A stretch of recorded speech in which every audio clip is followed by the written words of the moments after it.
हाँ जी बेटा, आगे है कि जैसे कि ये शॉर्टकट कीज़ है। जैसे आपने डाटाबेस को ओपन करना है तो कंट्रोल प्लस ओ, ठीक है। क्लोज ये डाटाबेस, डाटाबेस को क्लोज करना है तो कंट्रोल प्लस डब्ल्यू, ये कीज़ होती है ना वहाँ पे कीबोर्ड पे, तो ये प्रेस करनी पड़ती हैं एक साथ। तो प्रिंट करंट व्यू, अगर कोई करंट व्यू को प्रिंट करवाना है तो कंट्रोल प्लस पी, अगर डिलीट करना है तो डिलीट, और अंडू करना है तो कंट्रोल प्लस जेड, ठीक है। और जैसे कि अंडू समझते हो ना, जैसे बैक वही चीज़ लाने के लिए। जैसे मान लीजिए मैंने गलती से कुछ डिलीट कर दिया, तो मुझे अब वो चाहिए था, मेरे से बाय मिस्टेक डिलीट हो गया, तो मैं क्या कर दूँगी कि उसको अंडू कर दूँगी, कंट्रोल प्लस जेड कर दूँगी तो वो दोबारा आ जाएगा। अच्छा, हेल्प, हेल्प के लिए F1 प्रेस कर देंगे, की होती है ना ऊपर होती है F1 F2। तो डिलीट रिकॉर्ड, डिलीट प्लस इस तरीके का साइन बना होता है ना, हाइफन बना होता है वहाँ पे, तो इन दोनों को प्रेस करना है। कैंसिल चेंजेस, अगर आपको जैसे कि चेंजेस वगैरह को कुछ कैंसिल करना है तो एस्केप पे आ जाइए आप, ये वाली की प्रेस कर दीजिए। इंसर्ट डेट, डेट को इंसर्ट करना है तो कंट्रोल प्लस सेमी कॉलन ये बना हुआ है, इन दोनों को प्रेस कर दीजिए। तो इस तरीके से ये बेटा कीज़ है, ठीक है। स्विच एप्लीकेशन, जैसे कोई एप्लीकेशन आपने बीच में स्विच करनी है, आपको उसमें से काम नहीं करना, किसी और पे काम करना है, तो ऑल्ट प्लस टैप कर दीजिए ऐसे। तो अब आता है the general terminology use to describe data storage. तो देखिए इसमें क्या पढ़ेंगे कि words are our stepping stones to knowledge. ये हमें पता है जो वर्ड्स होते हैं वो हमारी नॉलेज को इंक्रीज़ करते हैं, क्योंकि जो कुछ ना कुछ वर्ड्स होते हैं उन्हीं से ही तो हम कुछ सीखते हैं। अब किसी भी चीज़ के लिए हम इंग्लिश में वर्ड्स का ही तो इस्तेमाल करते हैं जो हमारी नॉलेज को बढ़ाता है। तो कंप्यूटर्स टुडे स्टिल यूज़, आजकल देखो computer electronic disk drives of one sort और अनदर टू स्टोर डाटा। जैसे डाटा को आपने स्टोर करना है तो डिस्क ड्राइव वगैरह यूज़ होती हैं अब तो। The window computer operating system organise data hierarchically on the disk. तो विंडो कंप्यूटर ऑपरेटिंग सिस्टम क्या है, हेरारकली का मतलब होता है, हेरारकली का मतलब होता है कि डाटा को सिस्टमेटिक वे में, मतलब डिस्क के ऊपर सिस्टमेटिकली वे में डाटा को स्टोर करना, using document files which are usually stored in the directories, जो कि मतलब कुछ डॉक्यूमेंट और फाइल्स होती हैं तो वो आमतौर पर कहाँ पे जाके स्टोर होती हैं, डायरेक्टरीज में, सब डायरेक्टरीज में। That are a part of the overall directory file management system. ये जो होता है ना डायरेक्टरी, सब डायरेक्टरीज, ये मैनेजमेंट सिस्टम डायरेक्टरी फाइल का ही एक पार्ट है। तो within documents different terminologies are use to describe the organisation of data depending on the type of document like. अब देखो ये आपसे कह रहे हैं कि अलग अलग टर्मिनोलॉजीज यूज़ होती हैं डाटा को रिप्रेजेंट करने के लिए, ऑर्गेनाइज करने के लिए। कैसे, जैसे कि देखिए, word process document organise the data mostly text in paragraph and sentences. ये कह रहे हैं कि जैसे कि मोस्टली टेक्स्ट, जैसे कुछ टेक्स्ट वगैरह में आपको लिखना है, लिखते हैं ना, जैसे अपना नेम लिख दिया या ऐसे कुछ भी, मतलब my name is this and my father name is this, कुछ भी ये टेक्स्ट ही तो है। तो ये जो टेक्स्ट है, अगर आपने इस डाटा को ऑर्गेनाइज करना है तो आप पैराग्राफ और सेंटेंसेस की फॉर्म में उसको ऑर्गेनाइज करेंगे, है ना। आगे आता है हमारा कि जैसे स्प्रेडशीट डॉक्यूमेंट्स हैं, spreadsheet documents organise the data mostly numbers in rows and columns. जो स्प्रेडशीट बनी होती हैं, स्प्रेडशीट का जो डाटा ऑर्गेनाइज होता है वो रोज़ और कॉलम की फॉर्म में होता है ना, जैसे कि आपका गूगल फॉर्म में रिजल्ट बन के आता है।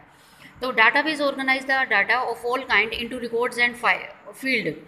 तो देखिए जो डाटाबेस है वो सब तरह के डाटा को रिकॉर्ड करता है, किस में, रिकॉर्ड्स और फील्ड में, ठीक है। अब सबसे पहले अब ये देखेंगे कि माइक्रोसॉफ्ट असेस स्टार्ट कैसे होता है। तो देखिए ओपन असेस, सबसे पहले आप स्टार्ट पे जाएंगे, फिर ऑल प्रोग्राम पे क्लिक करेंगे, फिर उसमें माइक्रोसॉफ्ट ऑफिस आता है उस पर क्लिक करेंगे, फिर उसमें असेस 2010 उसको क्लिक करेंगे, ठीक है।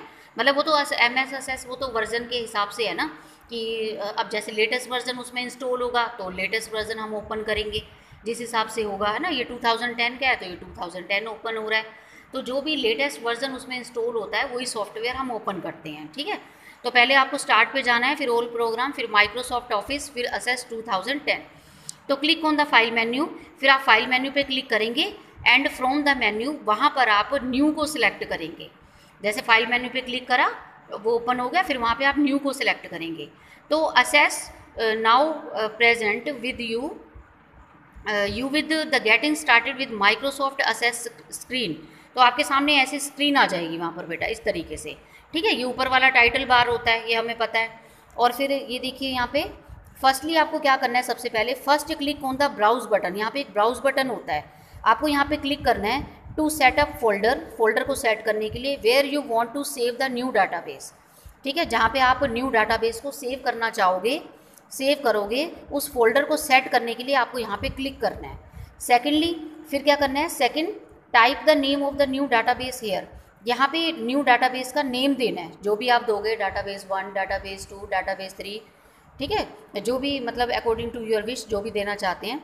लास्ट में क्या करेंगे, लास्ट में जब ये हो जाएगा फर्स्ट ये सेकंड ये, last click on the create button, तो आप क्रिएट बटन पे यहाँ पे क्लिक कर देंगे। ओके, तो इस तरीके से स्टेप फॉलो करेंगे आप।